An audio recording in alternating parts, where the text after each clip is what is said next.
you all had an enjoyable weekend. Well, as you know, we're working through a difficult period in our financial markets right now as we work off some of the past excesses. But the American people can remain confident in the soundness and the resilience of our financial system. As I've long said, the housing correction is at the root of the challenges facing our markets and our financial institutions. I believe that we've taken very important steps with respect to Fannie Mae and Freddie Mac, and they're amongst the most important actions we can take to work through this turmoil.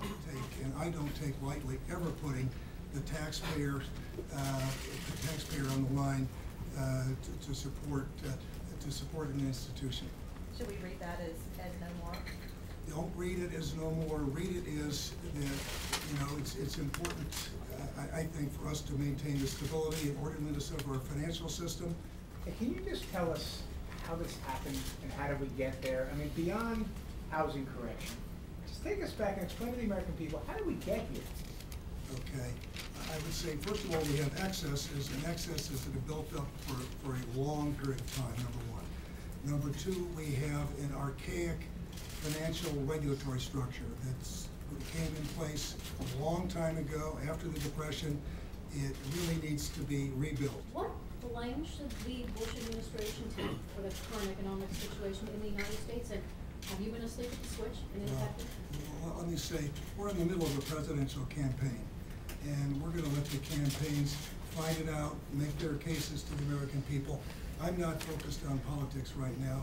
I'm not looking back. I'm looking forward. I would say this. I'm playing the hand that was dealt me. A lot of what I'm dealing with, I'm dealing with the consequences of things that were done often many years ago. Mr. Secretary, you said you're playing the hand that was dealt you. The president has been in office for 6 years longer than you have. Is the administration playing the hand that it was dealt, or is it to blame in any way for what's happening today? I've got to tell you that the president has been a great boss as we work through here. He's been focused on the right thing. I strongly support his economic policies. He knows how important stability in the capital markets are.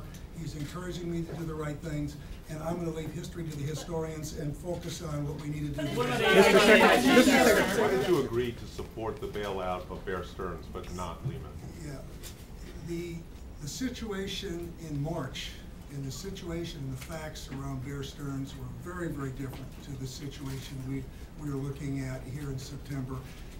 And I never once considered that it was appropriate to put taxpayer money on the line in resolving Lehman Brothers. What impact will the problems in the capital markets have on rebuilding efforts along the Gulf Coast, where they're going to need a big infusion of capital to rebuild? Well, I've got to say, our capital markets are have a big impact on our economy overall. That's why they're important.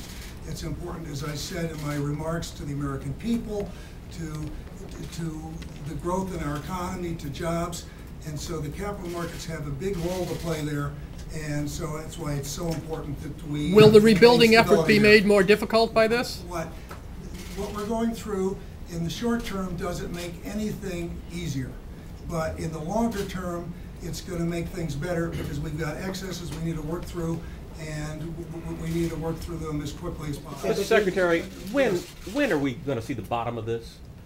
Where are we in the process overall? Where are we in the process overall?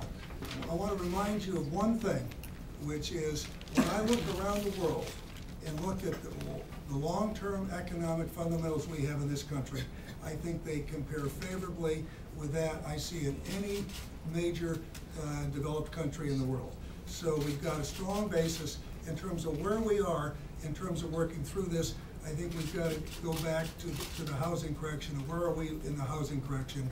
And I believe that there is a reasonable chance that the biggest part of that housing correction can be behind us in a number of months. I'm not saying 2 or 3 months, but in months as opposed to years. I think we're going to have housing issues in this country in mortgage issues for years, but in terms of getting by the biggest part of this correction, if we can make this Fannie Mae, Freddie Mac effort work the way I would like to see it work, I think we'll make real progress here.